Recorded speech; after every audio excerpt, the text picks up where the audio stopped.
YouTubers, gamers, and moviegoers, what's going on, guys? I'm the Messiah, and this is Messiah Entertainment, and today we are reviewing The Gallows.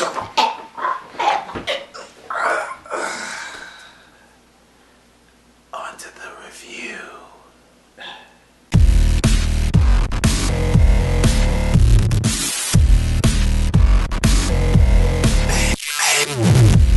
The Gallows, the newest horror film of 2015. Will we forget about this thing in 5 minutes, or will this really be the start of a brand new, amazing franchise? Well, let's hear about the good things about the movie.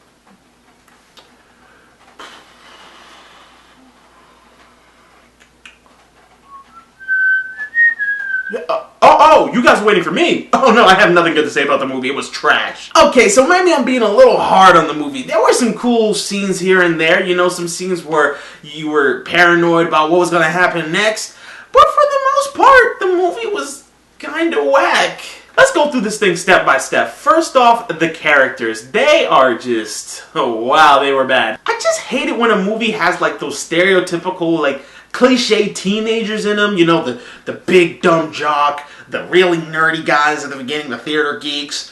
You know, it was just, you know, it was boring. You know, they were some of the dumbest people ever. You know, classic horror movie people who don't react to situations like you would in real life. They just start to connect dots that really make no sense at all. People get scared for no type of reason. People start losing their minds when absolutely nothing's happening, and you're just like, why? Just calm the hell down. No, that doesn't mean anything. The villain in this movie doesn't even make sense. I don't even get his motivation. I mean, I can understand if you just said he was a crazy, murderous, rampaging psychopath who just wanted to kill. But it seems like they try to give the bad guy a reason as to why he wants to hunt these people down, and it just doesn't really make sense. It would have just been better had you just left it off, you know, with him being a crazy spirit who just wants to end life everywhere, you know? But to understand how whack the characters are, you have to understand how whack the story is. The movie starts off with a videotape of a school play from years ago. I think it was like 1990s.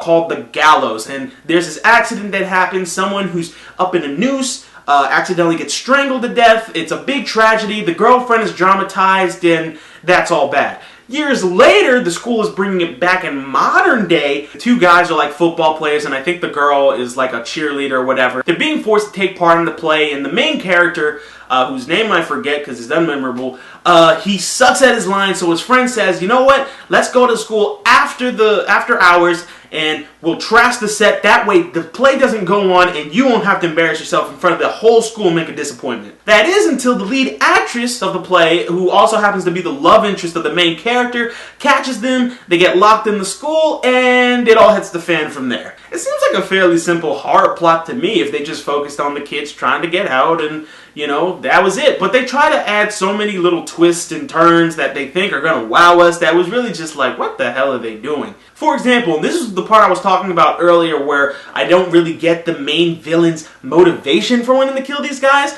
It's said that years ago, back when the main villain, Charlie, was still a human being and he died from the accident, that the role he was playing that ultimately got him killed, he wasn't supposed to be playing that role. It was actually the father of the main character.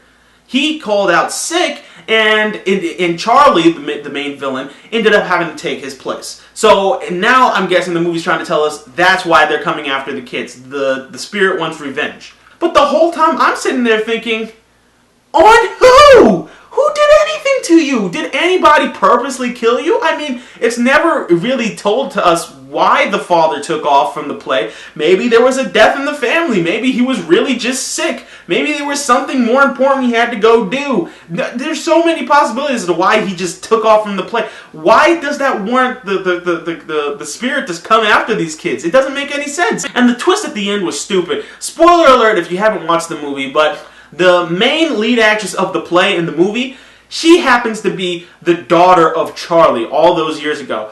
And I don't understand how this works. So you mean to tell me that the spirit, the girlfriend of the dead guy, and their daughter all planned for this for years and years and years? This must be like 18 years later.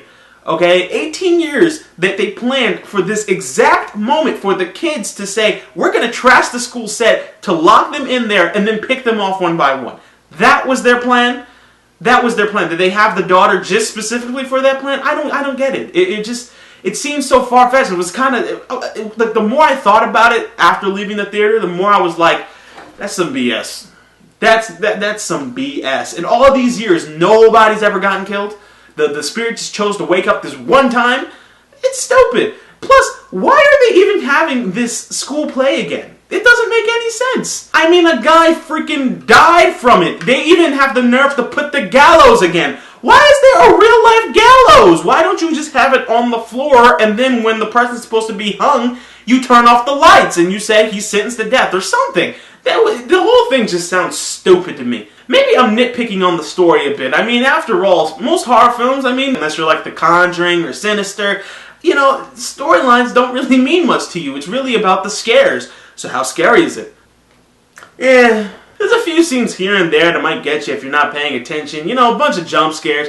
There's a few scenes where the atmosphere is kind of like, oh my god, what's going on? But it's nothing really like that throughout the entire film. It wasn't the scariest thing I've watched ever. Overall, the film just kind of seems unmemorable. The cast was weak, the story was weak, the scares were weak. Everything about this movie was just weak. Overall, guys, if I had to give this movie a rating, it'd be a 4 out of 10. Is it over?